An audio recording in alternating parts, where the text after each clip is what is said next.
और आपको बताएं कि पाकिस्तान को आईएमएफ की तरफ से 1 अरब 2 करोड़ 3 लाख डॉलर की किस्त मौसूल हो गई। स्टेट बैंक ऑफ पाकिस्तान ने आईएमएफ से 1 अरब 2 करोड़ 3 लाख डॉलर की किस्त मौसूल होने की तस्दीक करते हुए ये बताया कि आईएमएफ ने रकम ईएफएफ कर्ज पर प्रोग्राम की दूसरी किस्त के तौर पर जारी की है।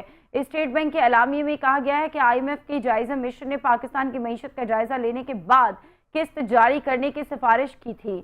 आईएमएफ के एग्जीक्यूटिव बोर्ड ने रकम जारी करने की मंजूरी 9 मई को दी थी। दूसरी किस्त की रकम 16 मई 2025 के ज़र मुबादला ज़खायर का हिस्सा होगी। दूसरी जानिब ज़राए का यह भी बताना है कि पाकिस्तान और आईएमएफ के दरमियान आज से वीडियो लिंक के जरिए मुज़ाकरात शुरू होंगे, जिसमें हुकूमत पाकिस्तान आईएमएफ के साथ नए माली साल के बजट पर मुशावरत करेगी और बजट के अहदाफ का बाहमी मुशावरत से तयन किया जाएगा।